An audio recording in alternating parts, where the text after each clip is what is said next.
संसारात केवळ शरीर सुखाची लालसा असून चालत नाही, तर संसार हा प्रेमावर आणि विश्वासावर आधारित असतो. एकमेकाला समजून घेऊन संसार सुरळीत चालवावा लागतो. केवळ पत्नीकडून वासना, तृप्तीची इच्छा व माहेरून पैसे आणण्याची इच्छा व्यक्त करत राहिलास तर संसारात विघ्नही नक्कीच येतात. तर अशीच एक घटना सोलापूर जिल्ह्यात कुर्डुवाडी गावामध्ये घडलेली आहे. उमेश दगडू देवकते हा तरुण राहत होता. त्याचे लग्न झालं होतं, पण त्याची पत्नी आजाराने मरण पावली. त्याला दुसरी लग्न करायचं होतं, पण त्याला तशी मुलगी मिळत नव्हती. आपल्यासारख्या विधुराबरोबर कोणी लग्नाला तयार असलेली तो मुलगी शोधत होता. एकदा तो कुर्डुवाडी येथील आठवडी बाजारात गेला असता त्याला एक तरुणी भेटली. ती सौंदर्य प्रसाधने विकत होती. त्याने तिच्याकडे निरखून पाहिलं. कदाचित ही मुलगी आपल्यासाठी योग्य आहे. तिचे लग्न झालं नसावं असं त्याला वाटलं. खडा मारून तरी पाहावा. तिच्याकडून काही वस्तू खरेदी करावयाचे ठरवलं. खरं तर त्याला त्या वस्तूच्या गरजेच्या नव्हत्या, पण तिच्याशी बोलण्याच्या बहाण्याने तो तिच्याकडे गेला. वस्तूची किंमत विचारत तिला तिची माहिती विचारू लागला. का हो, या आठवडी बाजारात तुम्ही नेहमीच येता का? ती म्हणाली, हो, मी नेहमीच येते इकडं. येत नाही तर दुसऱ्या गावात पण जाते, पण इकडे कधी कधी येता. इथं तर मी दर आठवड्याला येते. का हो, एवढं काय विचारताय? असं ती तिला म्हणाली. तसं नाही, तुम्हाला काय पाहिजे असेल तर तुमच्याकडून खरेदी करा म्हणून सांगता येईल असं म्हणत उमेश थोडा वेळ शांत बसला. मागू का नको म्हणत त्याने तिच्याकडून मोबाईल नंबर मागून घेतला. तिनेही तो खुशाल दिला. यानंतर उमेश देवकती काहीतरी निमित्त काढून तिच्याशी गप्पा मारू लागला. इतकेच नव्हे तर आठवडी बाजारात जाऊन तो तिला भेटू लागला. त्या तरुणीचं नाव ज्योती. असे त्याला समजलं ते दौंड येथील राहणारी तरुणी असून तिने विनोद शिंदे यांच्याबरोबर लग्न झालं होतं आणि तिला एक मुलगाही असले समजतात. उमेश थोडा हिरमुसला, पण तिने पुढे आपण नवऱ्याला सोडून दिलं आहे असं म्हणून सांगितल्यावर म्हणूनच मला काम करावं लागतं असं सांगताच उमेश मनोमन खुश झाला. यानंतर संधी साधून उमेशने ज्योतीला आपल्याबरोबर लग्न करतेस का असं विचारलं. ज्योतीने त्यास लगेच होकार दिला. ज्योती ही इंदुमती आणि चंद्रकांत पालेकर यांची मुलगी. पालेकर कुटुंबियाला एकूण 3 मुली आणि 1 मुलगा. या सर्वच अपत्यांचे लग्न झाले होते. पण तिन्ही मुली सासरी सुखाने नांदत होत्या. मात्र 2 वर्षापासून नवऱ्याबरोबर सतत भांडण होत असल्याने ज्योती नावाची मुलगी आपल्या मुलाला घेऊन माहेरी राहायला आली होती. पालेकर कुटुंब याची परिस्थिती बेताची असल्याने घरातील सर्व सदस्य काम करतात. ज्योतीचे वडील चंद्रकांत एका हॉटेलमध्ये आचारीचे काम करतात, तर आई हिंदुमती घरोघरी जाऊन घरकाम करते. ज्योतीचा विवाह 2001 साली गावातीलच तरुण विनोद शिंदे यांच्याबरोबर झाला होता. 20 वर्षे सुखाचा संसार केला, पण या दाम्पत्याला एक मुलगाच आहे. त्याचे नाव कुणाल. सध्या ज्योतीचे आणि तिच्या नवऱ्याचे पटत नव्हते. कोणत्या ना कोणत्या तरी कारणावरून भांडण होत असल्याने 2 वर्षापूर्वी ज्योती आपल्या मुलाला घेऊन माहेरी राहायला आली होती. आपल्या माहेरची परिस्थिती तिला जाणीव असल्याने तिने काम करण्याचा निर्णय घेतला. आठवडी बाजारात आणि घरोघरी जाऊन ती सौंदर्य प्रसाधने विकू लागली. यातून तिला चांगला फायदा होत होता. आठवडी बाजारातच ज्योतीची भेट उमेश याच्याबरोबर झाली. 7 महिन्यापासून त्याचे प्रेमसंबंध सुरू होते. आपली मुलगी तासनतास कोणाशी तरी मोबाईलवरून बोलत असते. ही बाब आईला खटकू लागली. तेव्हा इंदुमतीही आपल्या मुलीला विचारलं, कोणाशी एवढे बोलतेस? त्यावर ज्योतीने उमेश देवकते याच्याबद्दल माहिती सांगितली. पण आईला ही गोष्ट आवडली नव्हती आणि तिला 4 गोष्टी समजावून सांगितल्या. पण प्रेमात पडलेल्या ज्योतीने एप्रिल 2023 मध्ये घरातून पळून जाऊन उमेश देवकते याच्याबरोबर विवाह केला. 1 महिना ती उमेशबरोबर व्यवस्थित राहत होती. पण नंतर मात्र उमेशचे आणि तिचे पटना झालं. ती घरातील कामे करत नाही. एवढेच नव्हे तर आपल्याला ती व्यवस्थित शरीर सुख देत नाही. ती म्हणते मला ताप आहे, अंग दुखते अशी कारणे देऊन ती उमेशला शरीर सुख देत नसे. उमेशला ज्योतीच्या वागण्याचा राग येत होता. या कारणावरून दोघांमध्ये भांडणे होऊ लागले. त्यातून ती तिला मारहाणी करू लागला. साधारण 1 महिना ज्योती उमेश बरोबर राहिली आणि एका दिवशी ती उमेशला न सांगताच आपल्या माहेरी दौंडला निघून आली.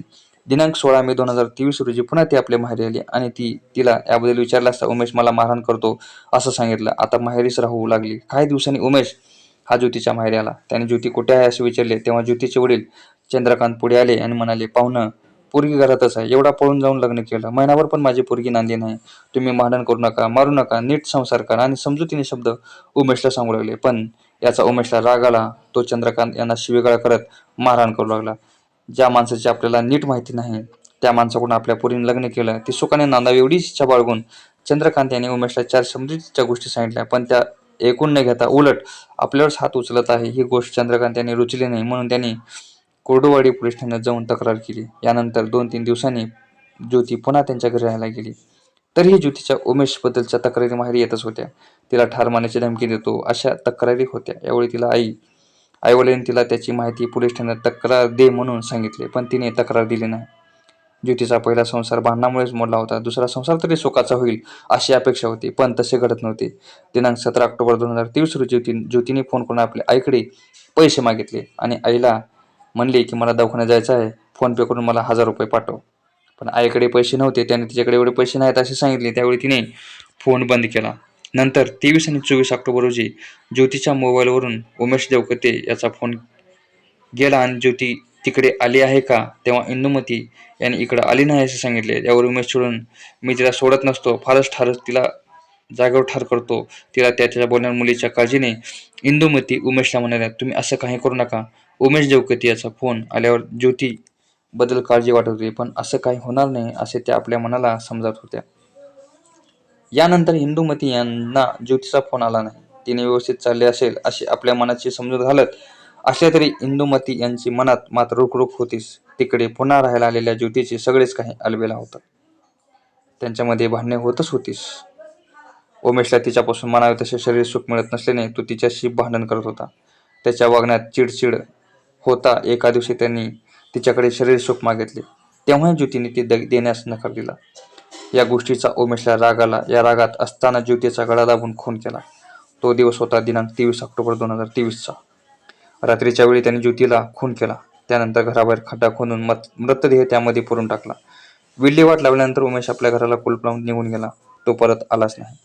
पण यानंतर त्यांनी तिच्या आईला फोनवरून ज्योती तुमच्याकडे आली आहे का असे विचारले होते. कारण असे विचारले असता ती कुठेतरी बाहेर निघून गेली आहे असे सर्वांना वाटेल आणि कोणी ज्योतीचा शोध घेणार नाही.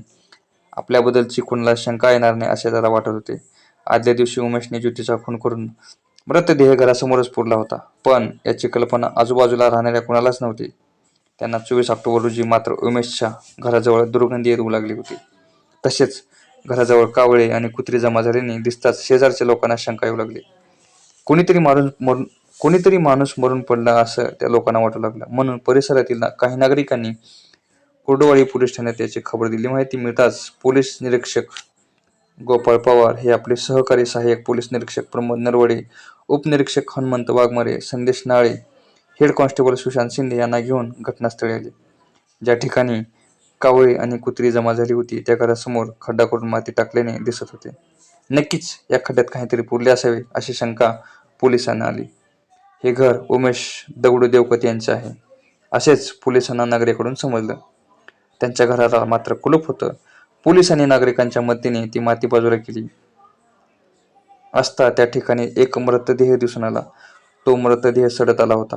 या घटनेची माहिती तहसील कार्यालयात ही देण्यात आली होती. तो मृतदेह बाहेर काढून विच्छेदनासाठी पाठवून दिले. पोलिसांनी मृतदेह कोणाचा हे लोकांना विचारले असता ही उमेश देवकते यांची दुसरी पत्नी असल्याने सांगितले.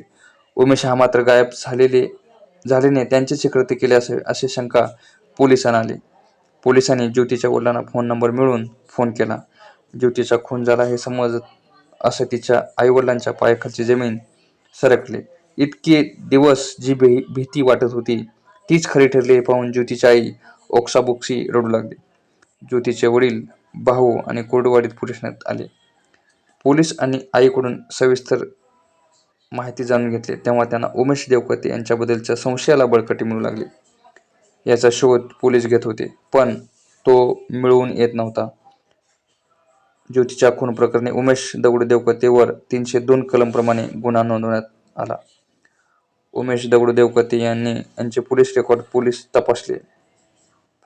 तो चोरटा आहे हे निष्पन्न झाले. त्याच्या दरोडा प्रकरणी पोलीस ठाण्यात 3 गुन्हे दाखल होते. तो सराईत चोर असल्याने सापडणे अवघड होते. पण पोलिसांनी कसोशीने तपास करत खबऱ्याकडून माहिती घेत त्याच्या मोबाईल लोकेशनवरून अखेर त्याला पकडले. त्याला ताब्यात घेताच पोलिसांनी न्यायालयासमोर उभा करून त्याची 5 दिवसाची पोलीस कोठडी घेतली. कोठडीत उमेश देवकते यांची कसून चौकशी करण्यात आली. त्याने गुन्हा कबूल केला. तर मित्रांनो, कहाणी आवडली तर कहाणीला लाईक करा आणि चॅनलवर नवीन असाल तर प्लीज चॅनलला सबस्क्राईब करू नका. तर जीवनात अशा बऱ्याच घटना घडत असतात. तर अशा गोष्टीपासून प्रत्येकाने सावध राहायला पाहिजे. धन्यवाद मित्रांनो.